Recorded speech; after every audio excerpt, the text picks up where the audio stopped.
I'm leaning toward killing it. I'm leaning toward killing it. I've been thinking long and hard about it, and I think that President Trump may be right.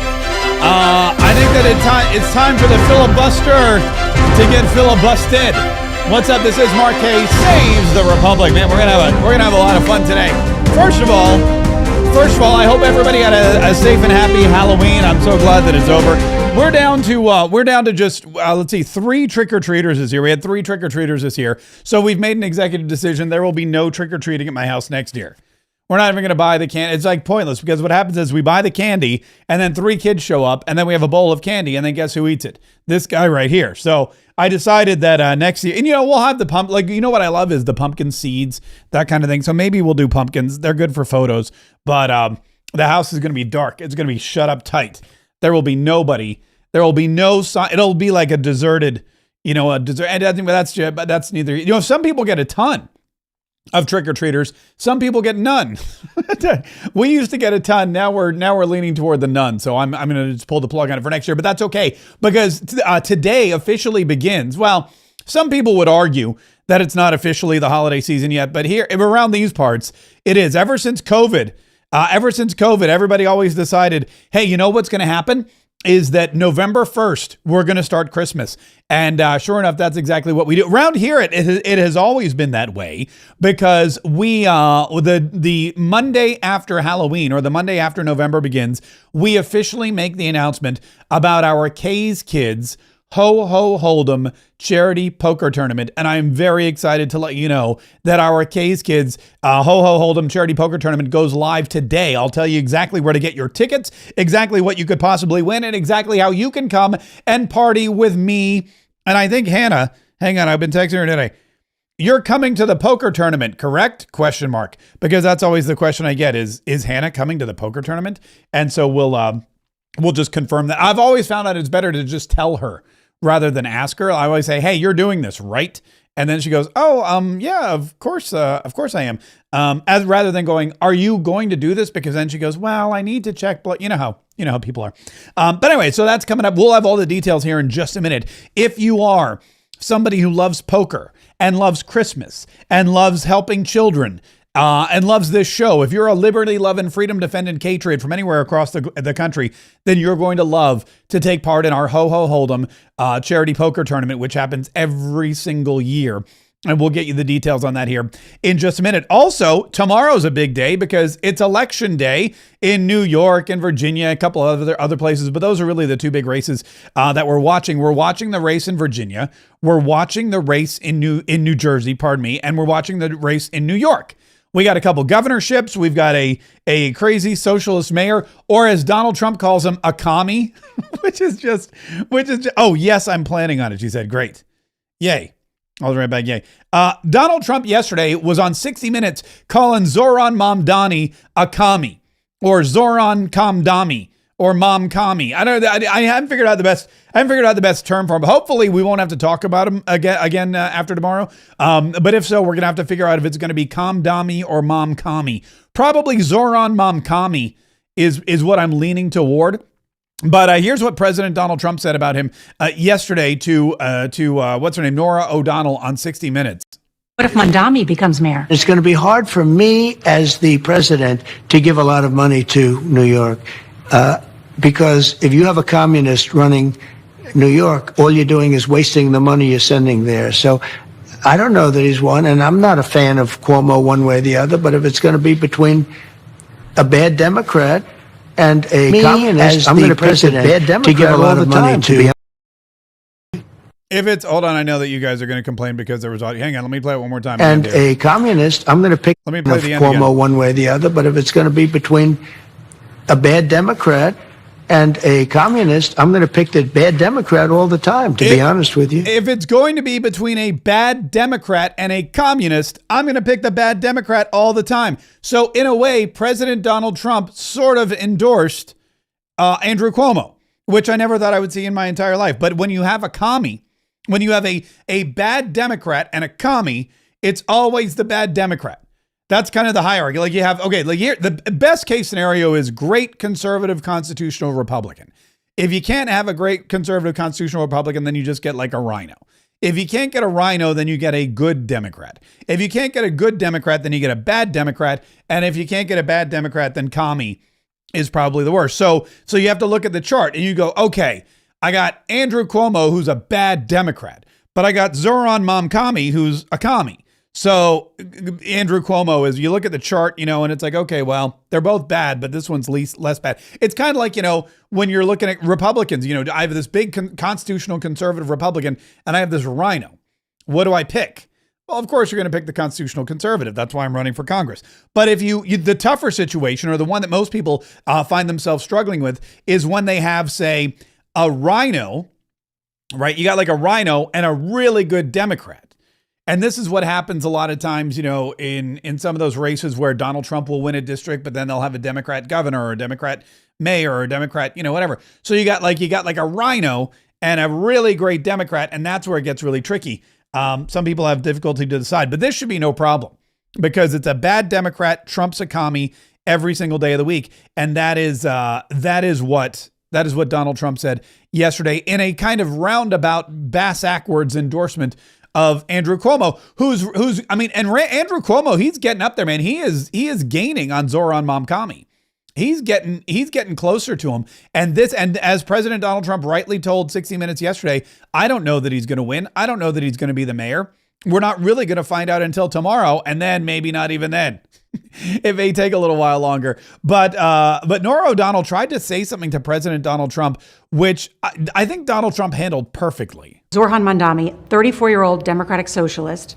He's the front communist, not socialist, communist. He's far worse than a socialist. Some people have compared him to a left-wing version of you, charismatic, breaking the old rules. What do you think about that? Well, I think I'm a much better looking person than him. Right? I mean, yeah, I think let's just boil, let's break it all down to the most important part, which is that Donald Trump's way better looking than Zoran Mamdani.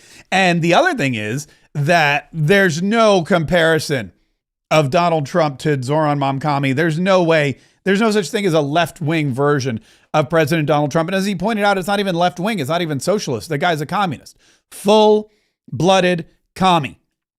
And that is exactly what Donald Trump wants everybody to remember. And speaking of commies, he was also asked about Comey. See what I did there? Comey. He was asked about Comey and John Bolton and everybody else, and he said, "Look, you're forgetting something." And this is something that's really, I got to be honest with you. This whole thing with Donald Trump going back on 60 Minutes, I know why he did it, but the whole thing is really, they haven't really learned their lesson. Listen to this. James Comey, John Bolton, Letitia James were all recently indicted. There's a pattern to these names. They're all public figures who have publicly denounced you. Is it political retribution? You know what? You know who got indicted? The man you're looking at. I got indicted, and I was innocent. And here I am because I was able to beat all of the nonsense that was thrown at me. And yet, when you go after a dirty cop like Comey or a guy like Bolton, who I hear I don't know anything about it. I hear he took records all over the place. Who knows?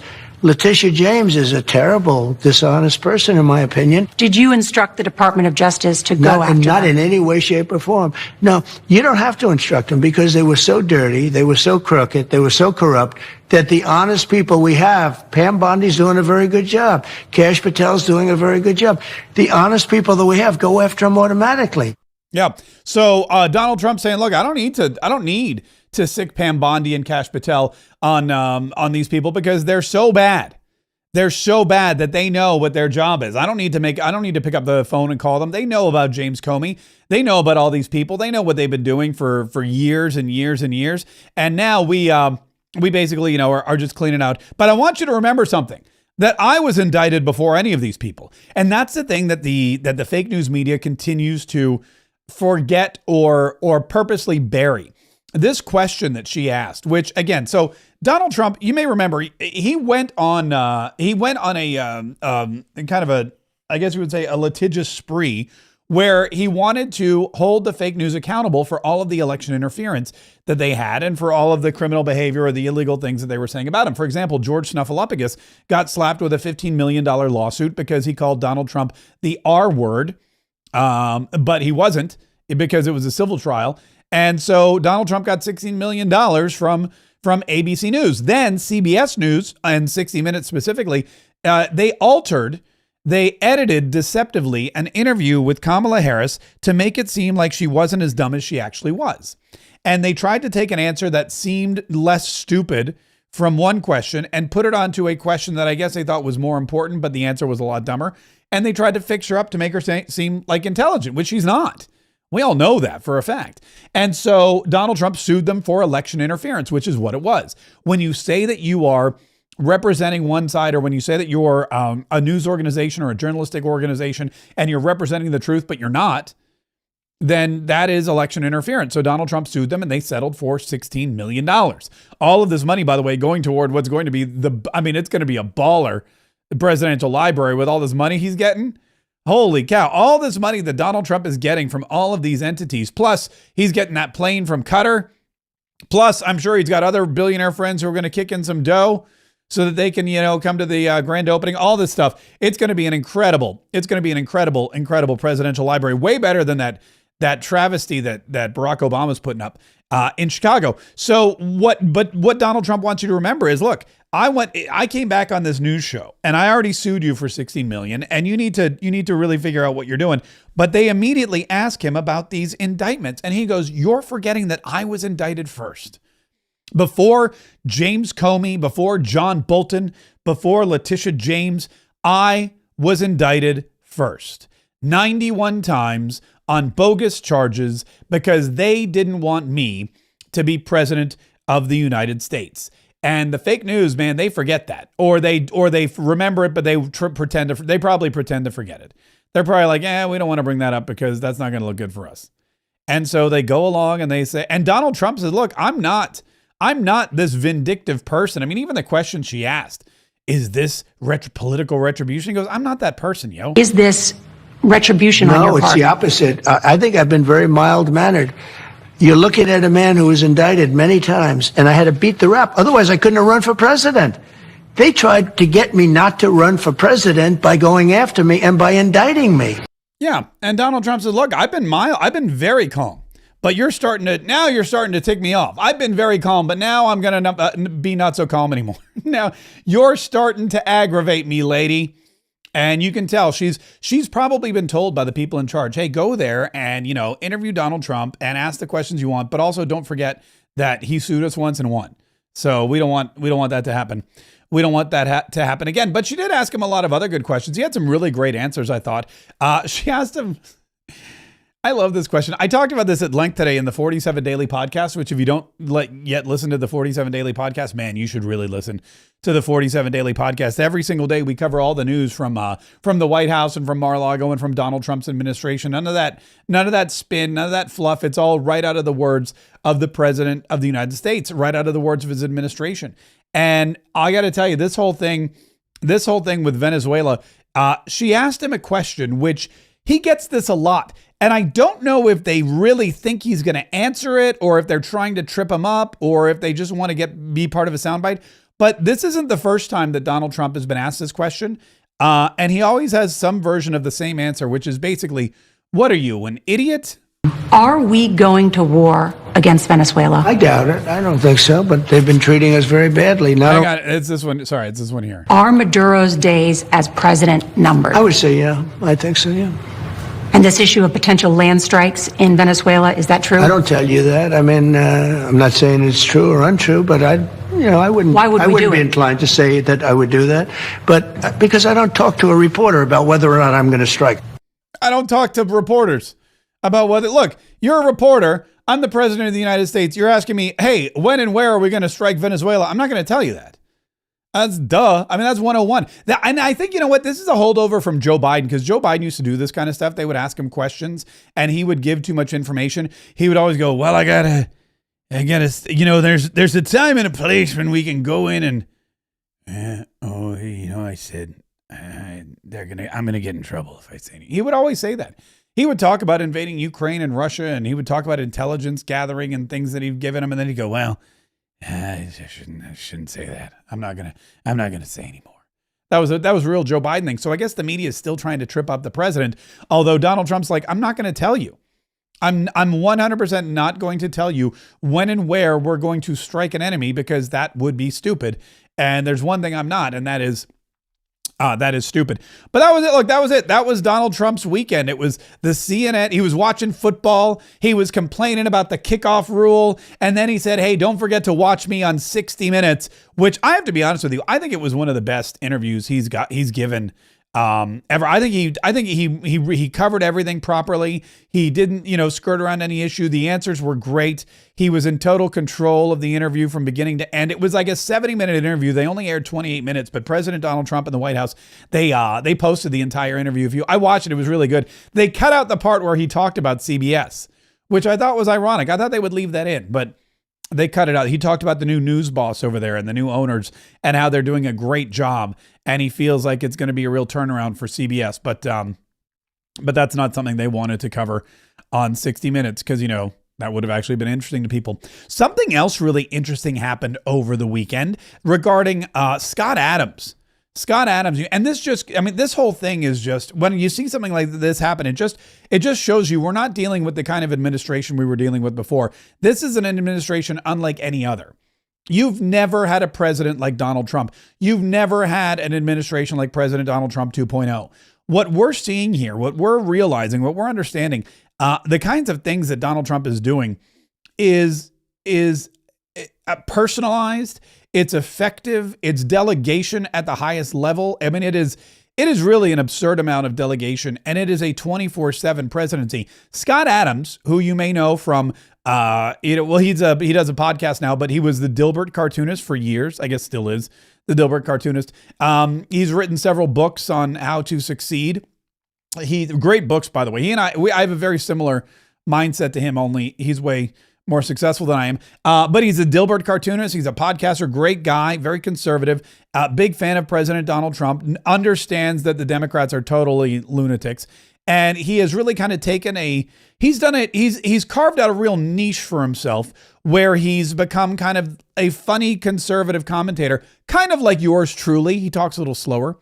And then he recently shared a cancer diagnosis, the same cancer diagnosis that Joe Biden shared. In fact, Joe Biden shared his cancer diagnosis, and just a day later, Scott Adams said, hey, guess what? I have the same thing. I don't know if they were hanging out together or what, but he has the same thing. And so over the weekend, I guess he got some bad news from his insurance company.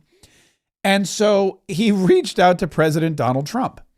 He wrote, actually, let me see if I can find this.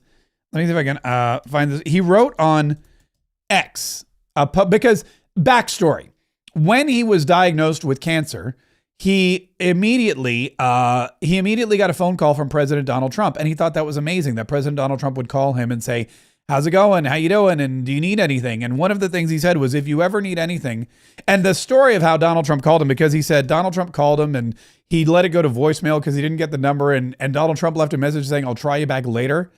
And then all of a sudden Donald Trump called him again. And it was like, I was waiting for you to answer, which you have to think, doesn't this guy have better stuff to do? But no, he's there to help all Americans. Well, look, this was Scott Adams' post. On Monday, I will ask President Trump via X to help save my life. He offered to help me if I needed it. I need it. As many of you know, I have metastasized prostate cancer. My healthcare provider, Kaiser of Northern California, has approved my application to receive a newly FDA-approved drug called Pluvicto, but they have dropped the ball on scheduling the brief IV to administer it, and I can't seem to fix that. I am declining fast. I will ask President Trump if he can get Kaiser of Northern California to respond and schedule it for Monday. That will give me a fighting chance to stick around on this planet a little bit longer. So, I mean, that is a plea from a man who's clearly reached his limits as to what he can do on himself on his own. And he wrote out to President Donald Trump on X, and President Donald Trump wrote back on it. This was on a Sunday, by the way. Sunday morning, Scott Adams goes on X and says, on Monday, I'm going to ask President Donald Trump for help. I want to say like an hour after this was posted, President Donald Trump wrote on it on a Sunday.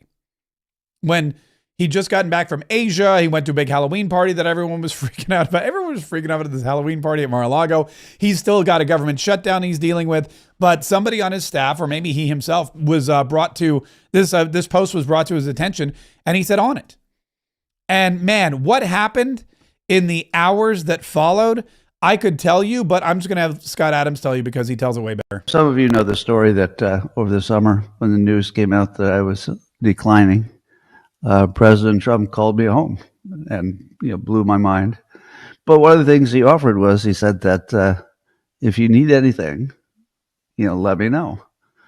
But of course, you have to be careful about, does he really mean that? Yeah, I mean, this is a great point. Because, all the time people are like, hey, if you ever need anything, let me know. Or if I can ever be of help, let me know. Or, someone, they hear you have cancer, like, oh, if there's anything I can do. I mean, 9 times out of 10, there's really nothing you can do. But President Donald Trump says it. And so Scott Adams is like, you got to be careful in this situation because he said it. But did he really mean it? Was he just being nice? I mean, he is the president of the United States. And he said it. He's a man of his word, supposedly. Does he really mean if you need anything, let me know? He's running the whole country and some would say part of the world. That doesn't seem like something a president could possibly do. But when things aren't working out and you got to try all the doors. I sort of reached the end of one rope, which was I wasn't sure I was getting any health care at all. I might have been. I still don't know. But what I don't know is if they'd even started the process to get me that potentially life-saving drug that I've been trying to get. And so I wrote a message saying that on Sunday I wrote that I would be asking the president on Monday. Now that would be today. But as you know, President Trump likes to do things ahead of schedule and better than you expected and ahead of schedule. What is it? Below budget, ahead of schedule. And I don't know who he talked to first, but I feel like a lot of things went in motion at the same time. So I was contacted by Don Jr., who was literally in Africa. Okay, so first. He goes on X and he goes, hey, on Monday, I'm going to ask the president for help. Not today because it's Sunday. It's the Lord's Day. I get it. On Monday, I'm going to ask the president for help because I need his help. And within hours, he gets a call from Donald Trump Jr., who's in Africa. So Donald Trump is like, Don, call Scott Adams, find out what he needs. And Donald Trump Jr. Donald Trump Jr. not only is Donald Trump his father, but also he's the president of the United States. And I have to imagine that he affords him the same respect that anyone else does. So he goes, Dad, I'm on it. And he drops, I assume he was like hunting elephant or something. I guess that's what he does. And he drops and he calls up and he says, Scott, it's Don Jr. I'm in Africa. How can I help? Africa on a Sunday. And Don Jr. is calling me and saying, Leah, I'm on this. My father wants me to, get this done. Then Bobby Kennedy calls me. Bobby Kennedy calls me. So then he gets a call from RFK Jr. So within hours of posting on X, which again is an amazing platform, he gets a call from Don. First, he gets a retweet from Donald Trump on Truth Social. Then he gets a call from Don Jr. I mean, can you imagine what's going through your head? And then Health and Human Services Secretary RFK Jr. calls him. So now that things are going to get taken care of. When the number one health providing official in the United States of America gets on the phone on a Sunday, that stuff's going to happen. But it didn't end there. What can I do? What's the situation? Dr. Oz calls me. Dr. Oz calls him. That's like Oprah calling you, only better because Oprah's I'm sure not as big a fan of Scott Adams as Dr. Oz would be. And Dr. Oz is like, how can I help you? What's the situation? How can I help? Oh my God. And then you may have seen that President Trump, best president ever, he posted my message to him that was on X yesterday. It was a public message. And he just said, on it, on it. He was so on it. Oh my God, was he on it? Anyway, it turns out that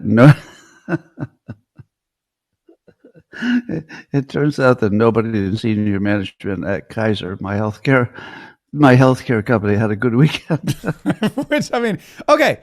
Now keep in mind, This is President Donald Trump saying and doing something almost at the same time. You know that when Donald Trump says on it, that not only is he on it, but he's on it the way no one has ever been on anything in their entire life. He's on it like hunters on crack cocaine on it. That's what Donald Trump is. Donald Trump says on it, and he gets phone calls from Don Jr. in Africa, RFK Jr., and Dr. Oz, all saying, how can I help? How can I help? How can I help? Also, Dan Scavino Jr. Was on X as well, saying, we're not going to wait till Monday. We're going to help you today. And everybody at Kaiser, his healthcare company, was jolted into action. And now they're running around like chickens with their heads cut off, trying to figure out how to get Scott Adams his experimental treatment that he was promised, because the president of the United States of America is saying on it. I mean, is this not an incredible? This is an incredible story. I thought the story of President Donald Trump calling him was incredible, and it was. But this is just the next. I mean, this is just the next chapter in what is an amazing saga of the president of the United States of America. And again, this has advanced his cancer, and he said, it's not going to save my life, but it'll give me a little more time. And, you know, when you don't have a lot of time left, a little more time is worth everything. And to call in that favor and to actually have it happen, to get a phone call from the president of the United States saying, if you ever need anything, let me know. And then to actually call in that favor. And I think Donald Trump knew. You know, this is not something that he was going to do lightly. This is not something he's going to just, hey, can I get tickets to, Mar-a-Lago's Halloween party? And it's not one of those.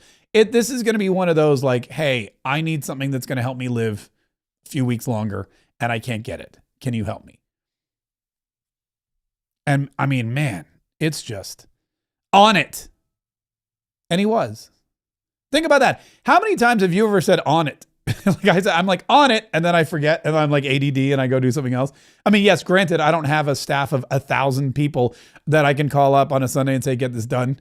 But yeah, I mean, when Donald Trump says on it, he definitely means it. They probably thought, oh, it's nice to have a Sunday off for a change. You know, they probably work pretty hard. I imagine they work pretty hard. And suddenly their entire Sunday is absorbed by this. Oh, I feel bad about it, but good about it, because it might have saved my life. Yeah, don't feel bad about it. We don't feel bad about it. We're actually happy that it happened. And man, I have to tell you what, for anyone to ever say that President Donald Trump doesn't care or isn't a man of his word or lies about anything, they just, Scott Adams just proved them. Scott Adams just proved him wrong. Speaking of lying, Gavin, we have a Gavin Newsom clip we're going to play here in just a minute. But first, it's time, ladies and gentlemen. Let me remind you that coming up on December the 4th, in fact, do I have some music? I had some Christmas music. Wait, hold on. That's not the Christmas music. Wait a minute. What happened? Is that the Christmas music? No, that's not it either. There, hang on. I got some buttons here. Here we go. There, wait. No. Oh, I want this one. All right, here we go, ladies and gentlemen. It's time. Yay. December 4th, 2025. We are so excited to bring back the Ho Ho Hold'em Charity Poker Tournament. The Ho Ho Hold'em Charity Poker Tournament. You may remember that for the last, 10 years, it's been years. We've been doing this every single year for a very long time. The first Thursday in December, we host the poker tournament of all poker tournaments, the end-all be-all of poker sophistication and celebration. Not just your average poker tournament where you can win cash and prizes, thousands and thousands of dollars in cash, trophies, eggnog, various different pieces of merchandise, and special gifts. It is not just that, but there is a free buffet, complimentary beverages, and more excitement than, you could even shake a stick at. I don't even know why you would shake a stick at it, but there's more excitement than you could shake a stick at if you were the stick shaking kind of person. Now, we have all the details up on our website. If you go to www.kskids.com, depending on your browser, you're going to need that www. We also have a link in the description of this video, and I think probably our mods are posting it up. But go to www.kskids.com, and you can see the form here where you can get your tickets. If you've never been to a Ho Ho Hold'em charity poker tournament, first let me tell you, it's fantastic because every single dime we make goes to our K's Kids. and helps them have Merry Christmases. Again, they're suffering from life-threatening illnesses, very similar to our buddy Scott Adams. We just try to give them that one dream gift with the help of our friends at Dreams Come True Incorporated of Jacksonville. So if you've never been, know that you're also having fun and helping kids who really need it. Put a smile on their face as well. Now we have different tiers. For example, what happens is you have the regular ticket, which is $250. Now, the regular ticket gets you all of the following. First of all, it gets you entry into the tournament. Without the ticket, you can't get entry in the tournament. You get to sit down at the table and you get to play for cash and prizes. $1,000 cash is the grand prize. So if you win, that's a 4 times your initial investment return. That's pretty gosh darn good. I don't know. I'm not good at math, but I have to imagine winning 4 times your money in just a couple of hours. That's pretty solid. You also get a complimentary buffet, some of the best food in Jacksonville, prepared by the chef at Best Bet Monument Road. You get drink tickets, so you get complimentary beverages as well to enjoy with your buffet and your poker. And of course, there's all kinds of fun swag you could win. We do things that no one has ever done. For example, we'll do an eggnog round where we put a bottle of eggnog in the, not the spiked kind, the good kind. We put a bottle of eggnog in the, we put a bottle of eggnog in there. And when we put the eggnog in there, what happens is, man, whoever wins the hand will also win the eggnog. We do liquor and beer and wine and all kinds of fun stuff. So it really is a party type atmosphere. Now that's the first tier. There's also the VIK table. And the VIK table, let me explain. I'll show you this picture again because this is the VIK table. You can see I'm there dressed. This is where you get to sit under the spotlight, live streamed for the world to see. I believe that Hannah Guile will also be in attendance because, well, she told me she is. And we have 6 spots at the VIK table. That includes a special Catriot swag bag. You get to sit at the VIK table for the duration of your time in the tournament, and you are part of the live stream celebration. And the live stream is so much fun. You can tell if you've got like friends or family members all over the world, they can come and they can watch you on the live stream. If you've got people that work for you, whatever, you can force them all to watch. It's really so much fun. Plus, you're at the specialty table with me all night long. I only play at the VIK table, and as you can see there, look at Hannah. She's having so much fun. So that's the second tier, and that's a $750 ticket. Again, all of the money goes to help our K's kids, and that's limited. There's only 6 of those. The single ticket, we've got a ton of, but we've only got 6 of the VIK, and once they're gone, they're gone. We had a guy come in, I think he actually won last year. He flew in from Oklahoma just to sit at the VIK table, and he was a great guy, really nice guy. I think he won. I'm pretty sure he won the tournament. But he did it. It was just so nice to see. And I came all the way from Oklahoma because I wanted to play poker, help out, have some fun. And he went home with the trophy, which was kind of cool. And then we have tables. Now, like I said, a single ticket is $250. But if you get a table, you get 2 tickets for free. And we have a lot of businesses that take time every single year. They make this part of their bonding or their holiday party. They'll bring out their employees or they'll bring out some clients, whatever. It's all, of course, tax deductible since it's a donation to charity to Dreams Come True of Jacksonville. And if you get a full table, you get 8 tickets, but you only pay for 6. And you can sit with all your friends and family. So what I do is I tell all my friends, I go, hey, get together, buy a table, and that way you're all saving a little bit of money while at the same time having a blast. We only have 8 full tables. And then a few years ago, we never had spectators, but you know what happens is someone's like, my girlfriend wants to come, but she doesn't want to play. Can I just have her hang out? And we'd be like, no, because then, there's food and drinks and stuff like that. So we started selling spectator tickets and we have 24. We had 25, but I think someone bought one already. Look at that. We're already selling tickets. If you just want to come and watch, you're more than welcome to watch. But you do have to, you'll get the food and the drinks and you'll get, opportunities to hang out and mingle and take photos. But there is a charge for that as well. So good. Now these tickets go quick and the tournament is only a month away. It's December the 4th. Today's November the 3rd. So literally we're talking about 1 month. It's the first Thursday in December, right after Thanksgiving. If you go to www.kskids.com or click the link in the show notes, then you can go there, get yourself a VIK ticket. Again, 6 of those total, and when they're gone, they're gone. you can get yourself a single ticket, a table, or a spectator ticket and make plans to join us. This is, again, if you've never been to one of these, I mean, I can't even begin to tell you how much fun. I would show you pictures. In fact, I've been looking at pictures from past events, and the pictures are great, but unless you're there, you really just can't experience the camaraderie. People come dressed up. All right, let me show you. Here, I'll show you some. Let me see if I can show you some photos. If you're live on the stream, then you're going to enjoy this. If you're listening to the podcast, I'll do my best to just kind of describe them to you. But you can see we've got the, look at this. This is what it looks like. You can see all these tables are filled. Here's the VIK table under the lights with all of our very important Patriots hanging out. And there's me. I'm up talking on the microphone. I do that a lot. Everyone, like I said, dresses pretty well. We've got all these professional dealers at these tables. There's prizes. There's. I mean, it's really a fantastic group of people. You can see some people. This is the trophy. Last year, 2024 Ho Ho Hold'em Celebrity Poker Tournament Crystal Trophy, which you get as well. That's my son chilling in my living room or in my office. I don't know why that's there. Let me see what else we got here. We've got some from years past too, because like I said, we've been doing this, such a very, very long time. Look, this was when we had William Hung. Look at that. This was a throwback. William Hung, who was from American Idol. He was this when we had a celebrity show up. He was there at the poker tournament, and he's now since stopped playing poker because I think he got a little bit of a problem. But anyway, you never know what's going to happen. And if you want to get your ticket, like I said, I would not dilly-dally. I would do it ASAP because these things do tend to go pretty quickly. The VIK table, if you can swing it, that's where it's at.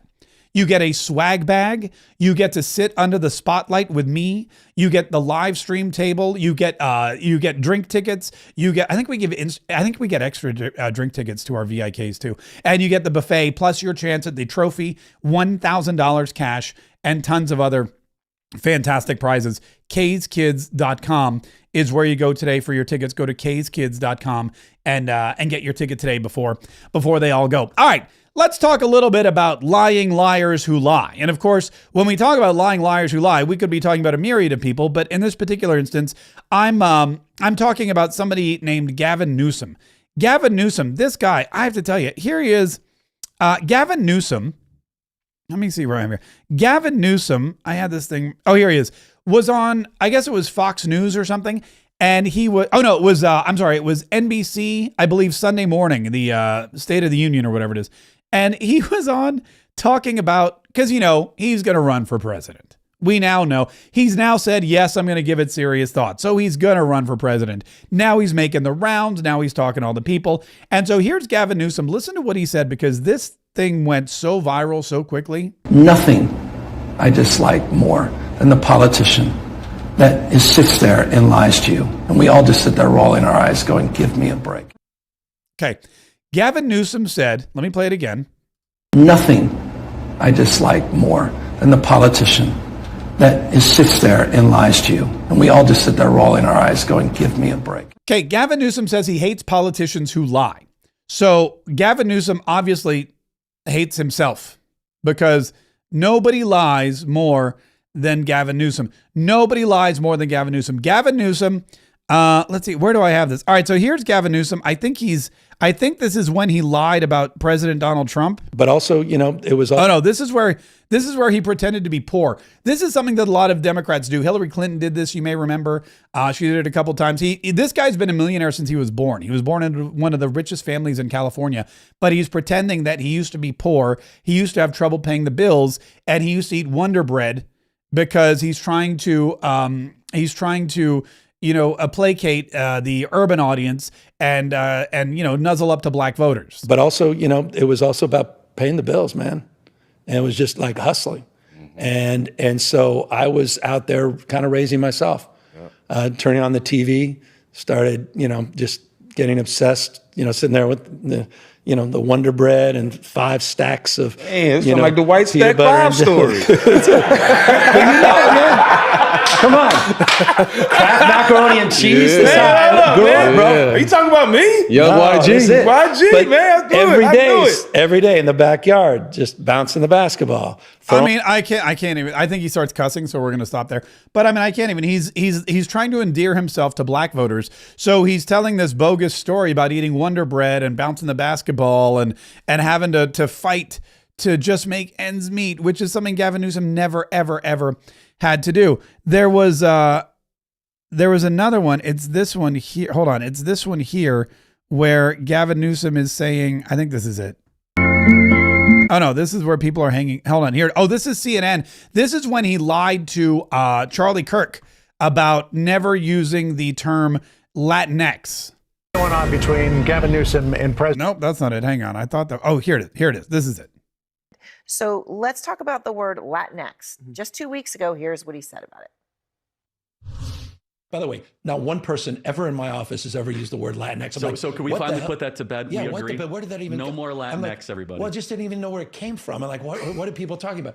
But there was a person who used Latinx. It was actually a really important person. It was him. Right? Yeah, that's right. And look, these aren't minor shifts. These are progressive issues that Gavin Newsom used to champion until fairly recently. And now he's not just walking away from them. He's sort of acting like they were never legitimate with that clip talking about Latinx in the first place. But let's take Latinx. We did find somebody who used it repeatedly in his office. Let's take a listen to this. I hope we can really paint a picture in terms of our consciousness of how impactful this has been on the Latinx community. The Latinx and Black communities. You've got politicians that are banning not assault rifles, but the word Latinx. They're not even serious. Yeah, so maybe he didn't know. Maybe he didn't know that we record everything these days. All these television appearances he's doing, all these podcast interviews he's doing, those cameras, they're not for show. They're actually rolling and they're recording, and we're able to access this information at a later time and day. Here he is on Fox News. You may remember this. He lied. President Donald Trump said, I called Gavin Newsom and I tried to get him to stop the riots and he refused. And Gavin Newsom went on TV and said, or he went on X rather and said, Donald Trump never called me. Well, Donald Trump has receipts as well. Going on between Gavin Newsom and President Trump. Gavin Newsom, after President Trump said in the noon hour in the Oval Office that he called him yesterday or the other day, Gavin Newsom tweeted the following. He said, quote, there was no call, not even a voicemail. Americans should be alarmed that a president deploying Marines on our streets doesn't even know who he's talking to. Well, President Trump contacted me from Air Force One on his way to Fort Bragg, North Carolina. Where he'll be in just a little while. He said the first call to Gavin Newsom was not picked up. The second call Gavin picked up. We spoke for 16 minutes. I told him to essentially, quote, and this is quoting the president, get his ass in gear and stop the riots, which were out of control more than anything else. This shows what a liar he is. Said I never called. So here is the evidence. And here is the call log that the president sent me from his phone. This was June the 7th. Now, granted, this was on Saturday. But look, there's 1:22 o'clock in the morning. Which would have been 10 o'clock at night, 10:22 at night, California time. There was an outgoing call for 4 seconds. And then there was an outgoing call for 16 minutes. So that from the president, which says is proof that he spoke to Gavin Newsom early in the morning, our time, late at night, Friday night, would have been June 6th, I guess, in Los Angeles. So, Governor, over to you for the response. I was going to say that's next, right? We're waiting to see what if Governor Newsom has a response to the president's. Essentially, what he has there is the receipt for what he says is the call that was made. It's all about in the long conversation. Yeah, exactly. In a 16-minute conversation. As you mentioned, as things were heating up is the timing of that call, as things were really just beginning to get started. So it'll be interesting to see where this goes. Yeah, that's the president. You know where it goes? It goes to Gavin Newsom lying. Gavin Newsom has always lied, and Gavin Newsom is now telling people he hates politicians who lie. Going on between Gavin Newsom and wait, hold on. It's this one. It's this one right here. But also, you know, it was also about paying the bills, man. Nope, it's this one here. It was just like nothing I dislike more than the politician that sits there and lies to you. Yeah. So Gavin Newsom hates himself is basically what I get all of this, which I totally understand. I don't like the guy much either. I don't know anybody who really likes Gavin Newsom. So really what we've learned is that everybody feels about Gavin Newsom the same way. We don't like him. We despise him. We roll our eyes at him. We think he's a liar, and he clearly does as well. Because nobody likes those lying politicians like, well, Gavin Newsom. That is something that I think we need to understand. Speaking of lying politicians, Andrew Cuomo is calling out Zoran Mamdani for this race going on right now in New York City. I deliver. I make things happen that help people. Highest minimum wage, highest MWBE. His promises are all BS, okay? None of it will happen. Freeze the rent. The mayor doesn't even have the legal authority to do. You know, I hate to agree with Andrew Cuomo because, as Donald Trump said, he's a bad Democrat. But again, bad Democrat is better than a communist. But anyway, I digress. So Zoran Mamdani is making all of these pledges. He's making all these promises. And at the end of the day, none of them are something that he's going to be able to deliver on. But it doesn't matter. It's not about that anyway. It's not about freezing the rent. It's not about the free buses. It's all about taking over the city from within. The same thing that's happening in Dearborn, Michigan, or has happened in Dearborn, Michigan. And if you want to, I mean, look, Dearborn, Michigan, I have to imagine was like the playground or the sandbox. You know, they always say there's always like a sandbox where you go and you test stuff. That's a real term that they use with is, you know, what do you call it? Software and things like that. They have the sandbox and you go in there and you play around with it and you figure it out and then you make it live. Well, there's a terror suspect that was arrested, an entire terror plot in Michigan over the weekend in Dearborn, which is a majority Muslim community. It's been taken over by Muslims. It's been taken over by people from the Middle East, and they have the call to prayer. I think it's something like 50% or more of the population is Muslim. There are places where white women have reported not being able to walk down the street without getting spit on because they're not wearing hijabs. You can hear the call to prayer being broadcast loudly through the speakers throughout Dearborn, Michigan. And again, it's something that has been irksome to a lot of the residents, but now is dangerous to all of the United States of America. Michigan terror suspects plotted Paris-style attack on bars, nightclubs, feds say, as photos show them taking target practice. Now, the target, or the original target we heard, was kids on Halloween. 2 Michigan men charged with plotting an ISIS-inspired terror attack have been scouting LGBTQ-friendly bars in a Detroit suburb and talked of copying the 2015 Paris attacks that killed 130 people, according to a 72-page criminal complaint unsealed in federal court Monday. The document names Mohammed Ali of Dearborn and Majed Mahmoud as conspiring to unleash a mass shooting attack on Halloween night, a fiendish plot the suspects codenamed Pumpkin. According to prosecutors, investigators tracked the men via their phone movements, which saw them travel to an area of Ferndale known for its bars and restaurants, many of which intentionally attract members of the LGBTQ plus community, the complaint reads. There's photos of them at a firing range, taking target practice. But before Ali and Mahmoud could carry out their alleged terror scheme, authorities raided the men's homes and a nearby storage unit where they recovered 3 AR-15 style rifles, 2 shotguns, 4 pistols, and more than 1,600 rounds of ammunition, as well as GoPro cameras, tactical vests, and additional gear. Throughout September and October, Ali, Mahmoud, and 2 unnamed co-conspirators were captured on camera practicing shooting firearms at a gun range. 2 Michigan men planned an ISIS-inspired Halloween terror attack near Detroit, stockpiling weapons, scouting targets, and training at gun ranges. This FBI acted fast, followed the evidence, and likely saved countless lives. That was the official statement.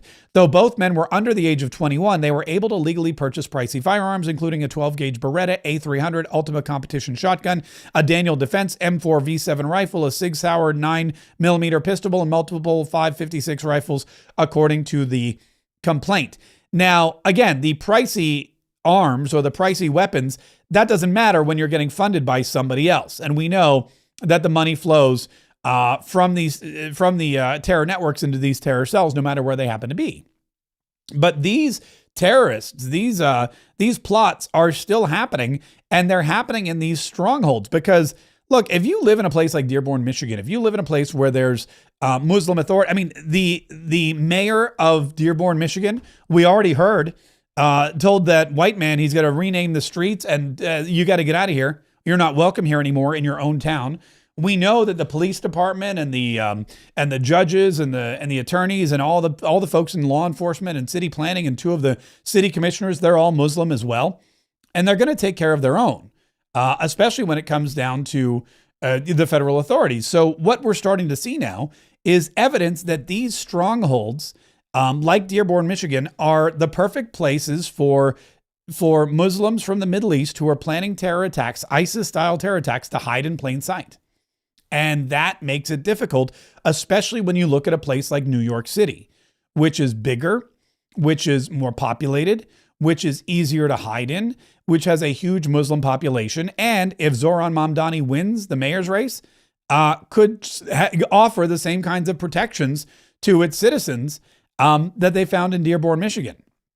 So it's really, there is a national security aspect to this whole thing going on in New York. There's a national security aspect to who's the mayor of that city, because it is so populated, because it is a launch pad for so many bad things that could happen, because there's so many populated areas where, I mean, here's the thing, if you were looking for a populated nightclub or a populated tourist attraction or someplace to attack, New York City has like bukus of them.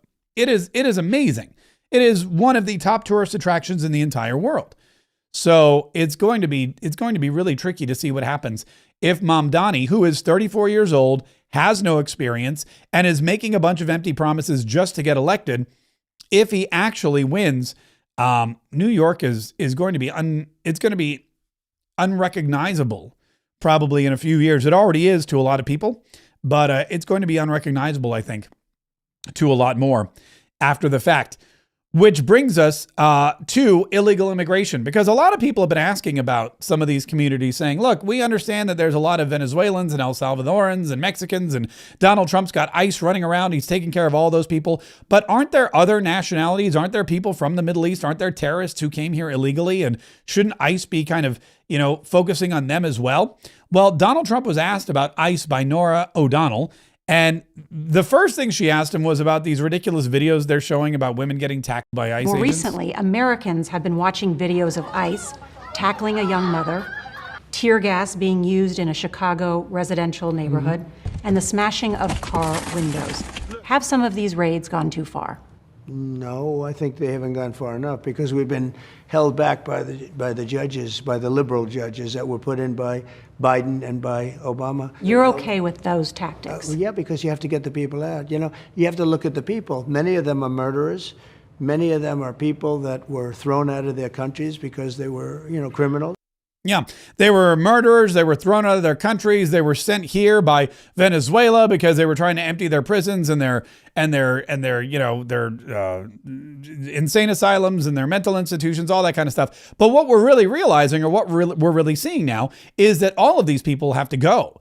And just because the video looks bad, it doesn't mean that these people are law-abiding citizens. In fact, the opposite is true. ICE isn't going after law-abiding citizens. They're going after illegal criminal aliens. And she said, well, what about that? I mean, what is it just, and this is where CBS shows their true colors again. She conflates two issues, and she tries to pretend that illegal immigrants are not criminals. This is something we've seen before. Don Lemon tried to do this in his ridiculous.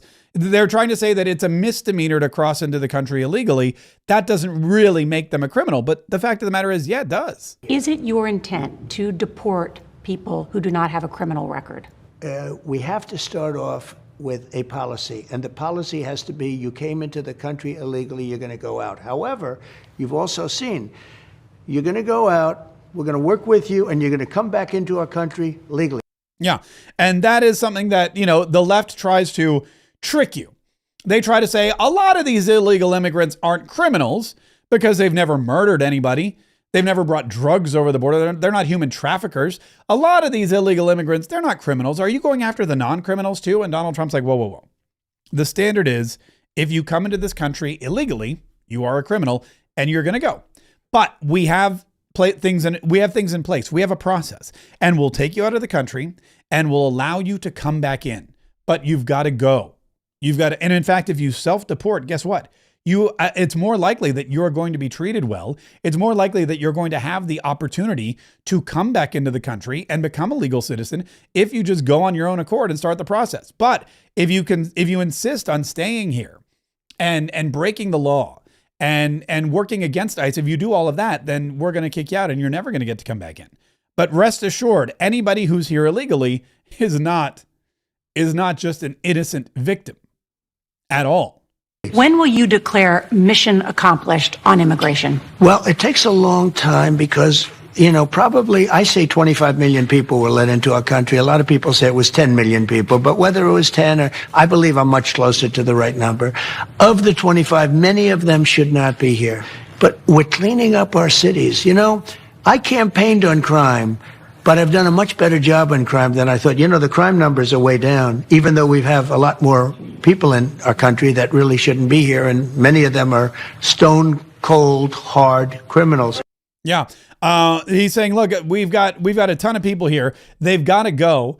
And it's going to take a long time. There's millions and millions of people. And yes, we've scratched the surface. Yes, a lot of them have self-deported. Yes, ICE is working around the clock, but there's millions and millions of people. And I have to imagine keep in mind, it's people that came across the southern border, but they didn't necessarily come from South America. They didn't necessarily come from Latin America. And there's a lot of threatening people out there that have come from abroad. They came from China, perhaps. They came from the Middle East. They came from Somalia. They came from Africa. They came from places where they don't like Americans and they don't want to see Americans thrive. They don't want to see Americans alive. They want to come in here and they want to plan terror plots and they want to do whatever they can to kill Americans and destroy our way of life and terrorize us because we're horrible people. And they want to live with, virgins in heaven or Valhalla or Nirvana or whatever it is. But that is what Donald Trump's trying to do.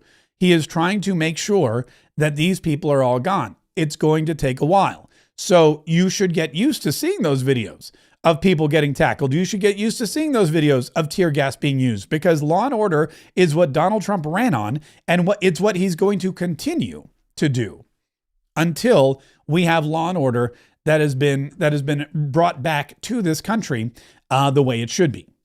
He's going to do for law and order and for public safety what he did for the economy, what he did for the military, what he did for gold. Don't forget, gold is up 25%. I talk about this all the time. I should probably remind you. If you go to getmarksgold.com, you can talk to the folks at Augusta Precious Metals and see how gold has increased. And you know what changed? Donald Trump became president. 10 months ago, President Donald Trump became president, and what was already a very valuable safe haven investment, gold, became even more valuable and more of a safe haven investment. And if you go to getmarksgold.com, Augusta Precious Metals will give you a free gold guide so you can take your $50,000 retirement fund, your 401k, whatever it is, and you can put it in a place where you know it's going to be safe. Safer than the stock market, that's for sure. Safer than crypto.